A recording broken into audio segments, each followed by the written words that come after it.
Do you regard black magic as being purely fictitious, or is there some truth in it? Some truth. 100% truth.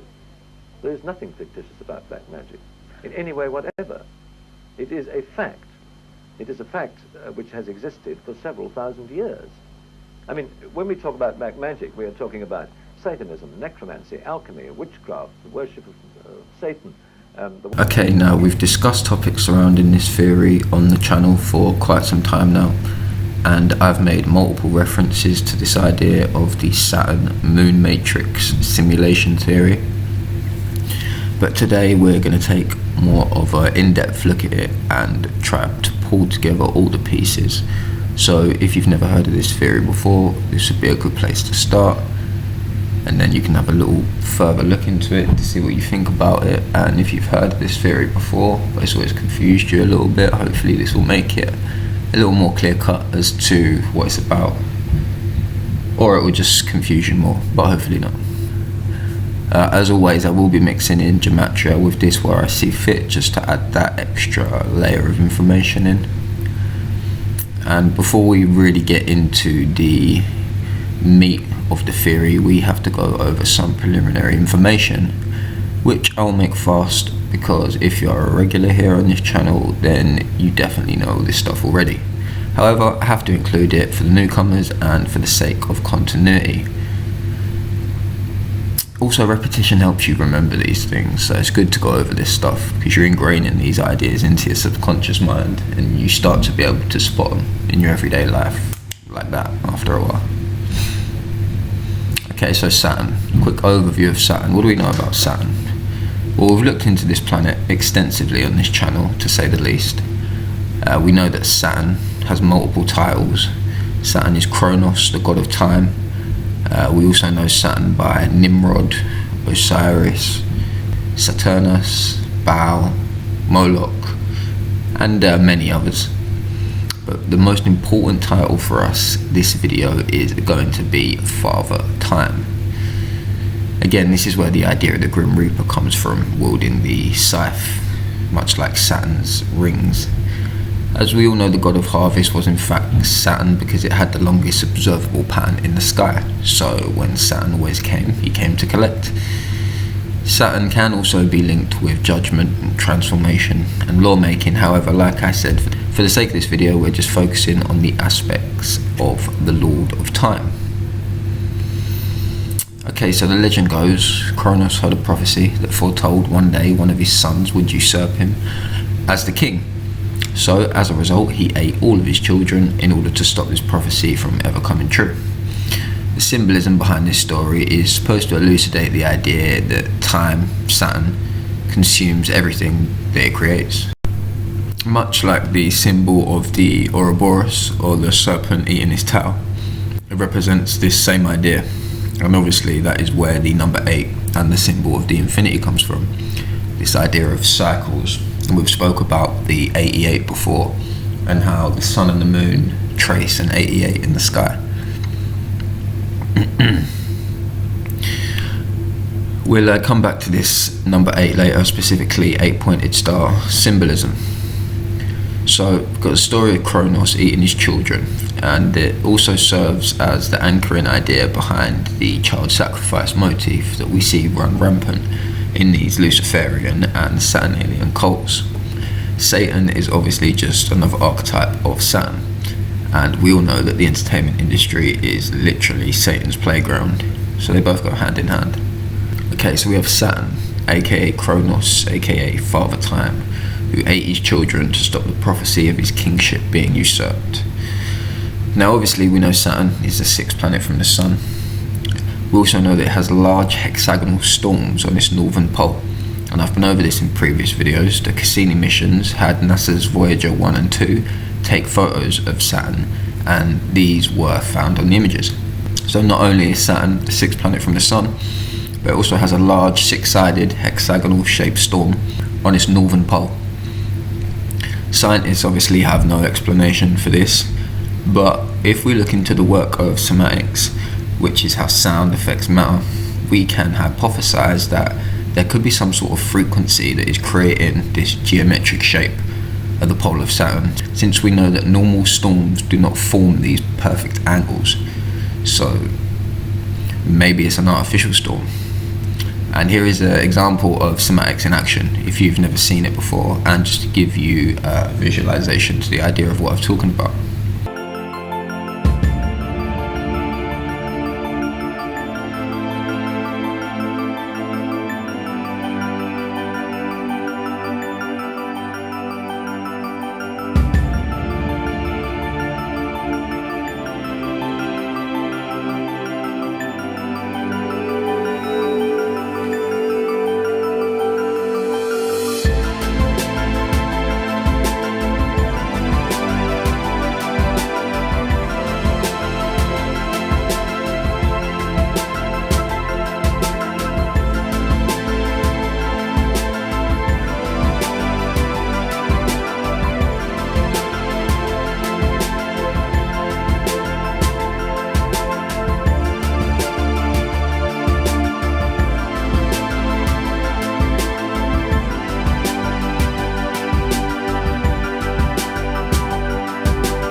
As you can see, the hertz, which is the unit of frequency, the higher the hertz, the more intricate the pattern became. So the patterns and shapes change based upon the frequency produced by the tone generator. You can see clearly the difference here between these two images and the correlation between hertz and the intricacy of the geometry. So the idea of Saturn is that there is a particular frequency either being emitted or attached to this planet that is causing the hexagonal shaped storm at its pole. Now, when we're dealing with cymatics and tonal vibration, frequencies creating shape, it's important you know that a low frequency sine tone actually produces a hexagon in the given medium that you're using, whether it be a water, sand or sugar, salt. And as you can see in this image here, any eruptive event that happens at the core sends that frequency up through the ice particles and cloud formations to stabilize in the region of quiescence in the shape of a stationary hexagon. And you can compare this to a hexagon created in the top left corner with low frequency sine waves, courtesy of cymatics. So you can see the resemblance here.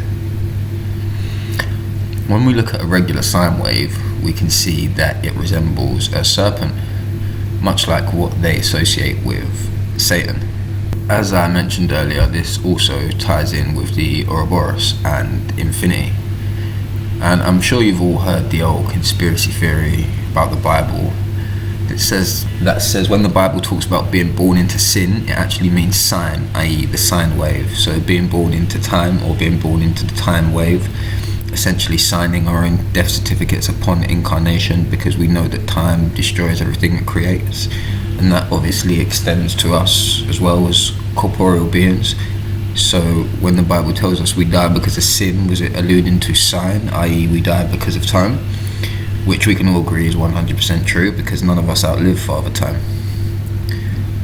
And we're also told that time is money. And again, we've looked at the archetype of money and the 26, and it's linked to the God body in previous videos. So if you haven't seen that, go and look at it, because this information here essentially just builds upon the same idea. So time is money, right? We already know the dollar sign doubles as a seal of Isis, but it's also very reminiscent of the sine wave. Turn that sine wave on its side and it looks like the dollar symbol. So time really is money, quite literally, if we follow this line of thought. It makes you think about the saying, money is the root of all evil. Plus we know that the banking cartels are all part of the Saturnalian cult. So this idea and archetype of Saturn and time in the time wave has been linked into our monetary system as well. Okay, so we know Saturn is the sixth planet from the Sun. We know that we've got a six-sided hexagonal shape on its northern pole. And we know the sixth day of the week is named after Saturn, hence Saturday or Saturn Day. And of course, the black mass ritual celebrated by Satanists is also celebrated on a Saturn Day.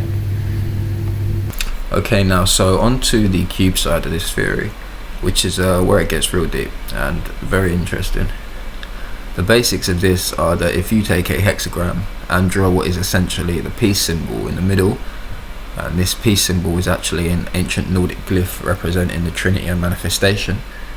But if we place this glyph in the middle of a hexagon, we get a cube, or what is called a Necker cube. Okay, so we've spoken about the black cube countless times on this channel, and I've shown you tons of examples, but I'm going to bring them all up again now with some more recent references, just to show you how popular the black cube really is, not only in religion and politics, but in pop culture too. Okay, so let's start with the three main Abrahamic religions. We see the black cube used as an item of prayer in the Jewish tradition, whereby a certain sects place the tefillin upon either, well, it's right on their head, but it's either exactly where their third eye sits or on top of their head where their crown chakra is. And as you can see here, your boy Larry King was flexing his one on this Insta post. Okay, so as I just mentioned, the Necker cube. To check the gematria of both tefillin and Necker cube, they're a double hit in two ciphers, so we can clearly see the links there. And not to mention also it has the same gematria as architect. Given that we're talking about Saturn and the black cube is the architect of our reality, and the tefillin has the same gematria, it really does paint quite a vivid picture as to what's going on here. And we all know that Muslims go to Mecca and they pray at the Kaaba. This one's pretty obvious. It's literally a giant black cube that they circle counterclockwise, exactly like the rings of Saturn. And tell me you can't see the resemblance here between these two images. This stuff is all elegantly placed right in front of your face. Now, the United Nations even have a black cube in their prayer room, which they literally say is dedicated to the one God of stillness. Notice it also weighs 6 tons, so there is another 6 again. And they say that this black cube was a gift from the Swiss, aka the land of the Knights Templars. If you're not aware, there's a lot of evidence to suggest that Switzerland was actually formed as a base and a cover for the original Knights Templars after they fled France on grounds of Satanism and witchcraft. But that's for a different time. So these black cubes are literally found all over the world, including temples such as the Dome of the Rock in Jerusalem, which as you can see here, we all know how important this site is in the Palestine-Israel narrative. It's said to be built on the same site where King Solomon's temple once stood, whilst Muslims see it as Muhammad's place of ascension. So it's a place with a lot of history, and of course the black cube can be found in its mosaics. Now, this hexagon or cube also forms the central part of a 6-pointed star, and much like the Jewish Star of David, we get that from overlaying 2 individual triangles, which is an ode to the 33. Yet this Bible symbol was actually known as the Star of Remphan, and it has its roots far from Judaism. This star is not actually a Jewish symbol, rather it's a symbol attached to the different archetypes of Saturn. And again, it is from this idea of the hexagon that we even see the Kabbalah arise. So it's all derived from this cube worship. And Jesus dying on the cross is the exact same principle. A cross is the shape of the net of a cube. When you lay out and open the net of a cube, you get a big T or a cross, and they say Christ died on the cross, Christ died in the cube. So it's the same idea over and over again. And it's no different in pop culture. We see this black cube all over the place. And do you know they love to plant these ideas into our subconscious mind? Like, they do what I'm trying to do to you here. They've been doing it to us. Like, they tell us what they're doing when they do these videos, when they do these music videos. They have all of these hints in there because it's universal law. Not overtly, but it's there, symbolized. They have to tell you what they're doing because, like I said, it's universal law, and it's a way that they convince themselves of escaping karma. I will talk more about universal law, karmic law, coming from Hermeticism in different videos, but just for the sake of this video, people always ask me, why do they put this shit in videos? Why they tell, like, why have they got black cubes? Surely if they wanted to keep it a secret, they wouldn't. No, that's not how it works, okay? Their level of deceit has gone so deep that they've had to compromise their own karmic cycle by saying, if we tell them what we're doing to them and they still choose not to act, it revokes us of our responsibility. That's the way they see this shit. If they are symbolically telling you what they're doing in front of your face and you're too docile or just too lazy to comprehend your own mental imprisonment, is the burden then on the puppet, or is the burden on the puppet master? I think it's definitely an interesting idea, and it's something that made me want to really get quote-unquote conscious in the first place. I mean, I hate that word, I really do. Woke conscious, I'm not with any of those words. Like, I'm just a researcher, but it's those type of ideas that drove me to want to look in the first place, because I'm not going to sit back and tacitly comply with my own imprisonment. Okay, so now some of the films where we've seen these black cubes clearly portrayed as one of the main themes or the running motif of the movie. We've got the Transformers, which has the powerful robotic cosmic cube. We have Hellraiser, which has a magical cube that transports you into the lower hellish dimensions. And remember, I showed you the gematria of Rubik's Cube at the start of this video. It's 39, much like Saturn 93. So the relation between the Rubik's Cube and Saturn is very apparent. Of course, we've got the infamous Avengers movie featuring the literal Tesseract, which is the name of a 4D cube. We also have a movie called A Wrinkle in Time, which has a cube that acts as a stargate through space and time. Interstellar also features a Tesseract as a place where the main character Coop actually enters after going through the black hole. Ironically, they find that wormhole right next to Saturn in the movie. Surprise, surprise. My favourite one of them all has to be Space Odyssey by Stanley Kubrick, which features the infamous black monolith cube structure that can transport things through time. And given the current climate with black monoliths we've had in the last 6 months, loads of them popping up all over the place right before the conjunction seemed to hit with Saturn, so that was fishy to me. I don't know if someone was just trolling or, you know. Also, the signal from the black monolith originally was found on Saturn when you read the novel of Space Odyssey, and then they changed it to the moon of Jupiter for the movie. So I suppose they just didn't want to be too obvious with it. And of course, when they find the monolith, it emits a very loud frequency, much like what we're talking about here. There's also a crazy 9/11 theory about stargates and Saturn, to do with the Millennium Hilton Hotel that sits directly facing the 9/11 buildings. As you can see here, it's literally one giant black monolith. It's the exact same shape as the one from the film, but this requires a lot of other digging, and I'm not going into that here. But yeah, this Hilton building facing the Twin Towers is designed like this for a reason, trust me. There's also the horror movie The Cube from '97, which most people haven't seen, and it's basically like the original Saw movie. If you haven't seen it, go watch it. It's on YouTube. Shit is fire. Now you know what it's about as well. Even more fire. Basically, I'm going to play a clip from the trailer actually. Watch this.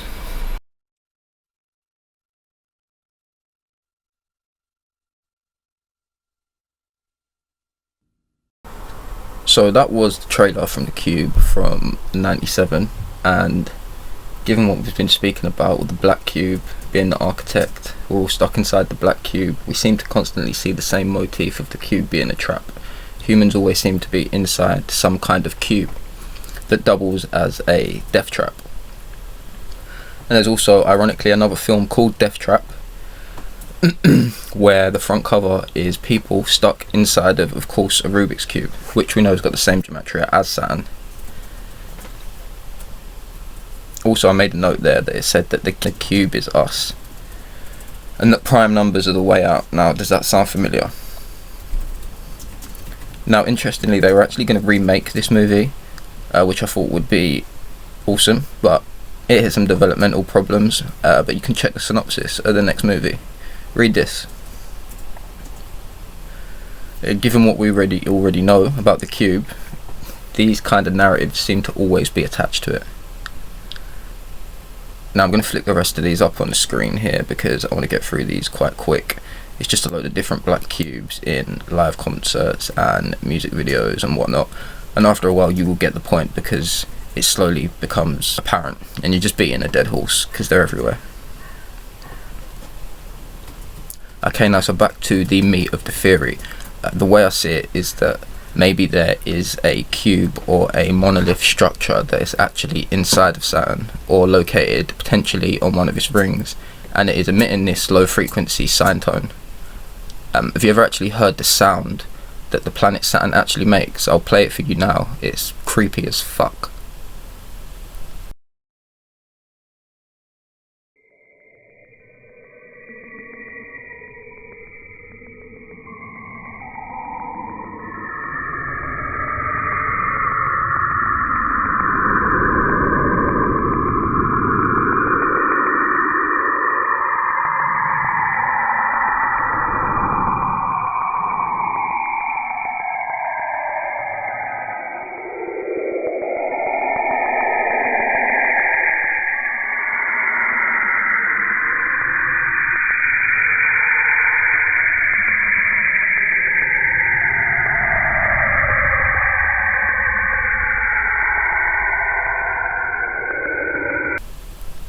Now read some of the comments on this video. And now when you read some of the comments, a lot of them tend to go towards the same idea that I'm talking about here, as you can see. That all I know is that sound is not anything I want to be a part of. It's dark as shit. So maybe that sound is being emitted from some type of structure that's then in turn creating these artificial hexagonal storms that we saw earlier on the northern pole of Saturn. Similar to how we already know that somatics works. And one researcher made a great point comparing the Saturn matrix to an episode from Star Trek called Once Upon a Planet, where this one planet is run by a computer that manifests the thoughts of people's worst fears and keeps them enslaved through that. Obviously, I'm not speaking for everybody here. There are tons of ideas and theories on what the relationship actually is between Saturn and the whole matrix idea, but essentially I think that Saturn operates almost like a supercomputer or an artificial intelligence designed specifically for our souls to get trapped in. And maybe this AI hive mind is the true demiurge.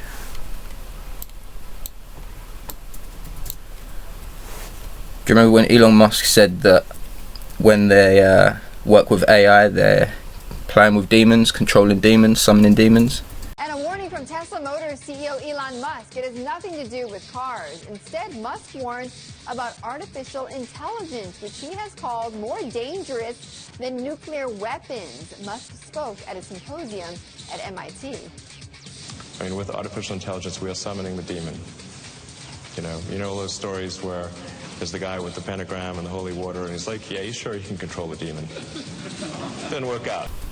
Well, what if we've already created it? Is possible. If we had already created it thousands of years ago, then we'd be trapped in a time loop. And like they say, history repeats itself, and there is nothing new under the sun. Or under Saturn, you could say. Elon Musk calling AI a demon is, I think, a big part of this story, and a big part to the actual mechanics of the Matrix. Saturn's rings could actually work like a giant broadcasting system in order to amplify the cube's frequencies, sending them to the moon to be relayed back to Earth. Our mind could have been hijacked by this particular satanic or Saturnian frequency, making us experience this false reality that we do now. Not dissimilar to how the Matrix had everybody plugged into the false world, using their physical vessel as a battery. They were just being harvested to keep the Matrix running. So it could work very similar to this idea, and I don't think they just make this stuff up in films. I think they're, like I said, definitely hinting at something. I wouldn't give them that much credit either. They're honestly not that smart to just be thinking this shit up out of thin air. Now, there's a book out there by Norman Bergeron, who's a former aerospace and NASA research scientist, and it's called The Ringmakers of Saturn. It's £600 on Amazon. Definitely don't want you reading this, but I've got the PDF and I will put it in the description. He describes how the Voyager 1 flight took photos revealing some 11,000 mile long cylindrical spaceships having an involvement in the making of Saturn's rings. And in this book you can see there are photos of huge crafts inside of Saturn's rings, and the author postulates that they are maintaining the ring system, or in fact building them up. And maybe this was photographic evidence of the craft reinforcing the AI broadcasting system. Like I said, I will leave the PDF to the Ringmakers of Saturn in the description. If you don't have a background in astrophysics and whatnot, it's a pretty difficult read, but I managed to get through it, so you'll be fine. There are some clips on the screen of some quotes about the book itself, and it seems to lend credence to this idea of the Saturn moon matrix. There's also been considerable amount of sightings where people have claimed that they've seen cube-like crafts. There was even that one that got so much attention and traction on the internet that NASA had to weigh in and debunk it, like anybody believes anything that NASA says. And it looked exactly like a giant cube orbiting the sun, as you can see here. The mechanics would work something like this, and here's a great quote I found to help explain this idea. It has been said that in the matrix control system, Saturn is the mainframe computer, powered up by our sun's photonic energy. Then Saturn sends out information which is received by our moon, acting as some kind of interface modular system. The moon in turn sends communication signals to Earth using virtual instrumentation, producing this simulated information, which in turn transforms itself into a simulated reality, one that we believe to be real. The assimilation of this fake reality inside the inescapable matrix has been used as a platform for those seemingly never-ending cycles relating to reincarnation, suffering and death that we seem to be unable to get out of. Now, in this book right here, two physicists prove that the moon is not actually a naturally occurring object. Again, it's a great read and I recommend it to everyone. Again, it lends further credence to this theory, because if the moon is not a naturally occurring object, maybe it was put there for the very reason that we've been discussing as part of this Saturn moon setup. Okay, so now there is one more thing we need to discuss to do with this theory, and that is the DWave quantum computers, which are, no surprise, the exact same black cubic shape. And who uses these computers? Obviously our good friends at NASA and CERN, and at Google have got some. Okay, so in August 2015, Geordie Rose, who is one of the founders of the company DWave Systems, gave a talk at Idea City event. And during the talk, Mr. Rose spoke of the first commercial quantum computer, which his company had sold to a few large companies. Like I just said, NASA, Google, and CERN. Mr. Rose explained that the quantum computer is able to link up with other dimensions to allow for computer processing which ordinary supercomputers cannot do. Ordinary supercomputers use a binary system of ones and zeros to process and store data. In a normal computer, a single bit can either be a 1 or a 0, but it cannot be both. Now, quantum computers use a system of bits called qubits or quantum bits. That includes again the i's and the zeros, or both i's and zeros simultaneously. Now, such a state of a bit or a qubit being both 1 and 0 simultaneously is impossible unless alternate dimensions are employed. Now, interestingly, Geordie Rose said that quantum computers obtain information from alternate dimensions in order to process data.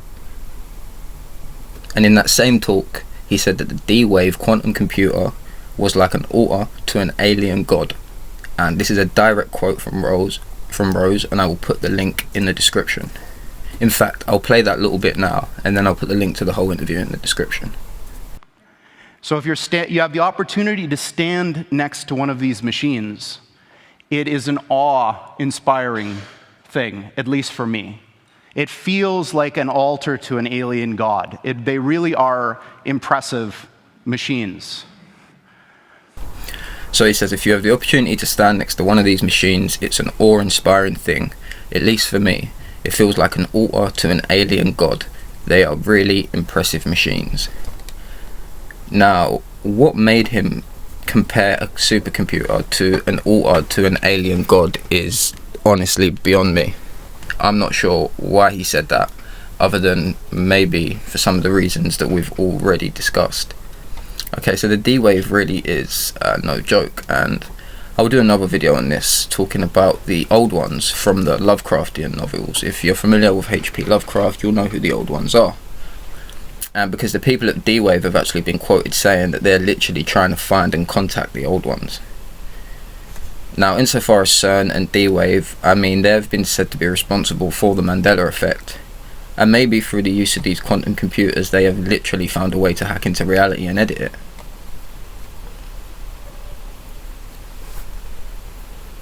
So this video is already getting mad long, so I'm going to leave it here, and I hope I haven't scrambled your brain too much, but in the next part we're going to look at language and how language ties into this, because it is in line with this theme of Saturn and the Moon. My whole series about how language is a spell coincides with this perfectly.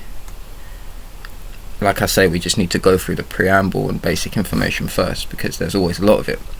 But something for you to think about. We all obviously know that software programmers build primarily from coded sequences, so they use language in a particular order to receive a desired output for any given system. Now, just imagine the very language we speak is the software or the code that keeps the program running. I've already showed you how much like coding letters and numbers are connected. So who's to say that the language of this world only serves to solidify the illusion? Through language, the programmed have now become the programmers. Essentially, we're locking ourselves down in a matrix without even knowing it. And this would also mean that we could use words and language to change the program and bend the illusion. Remember that scene with Neo and the spoon? There is no spoon, Neo. And maybe this is what spells and affirmations really are. Part 2 will be out soon.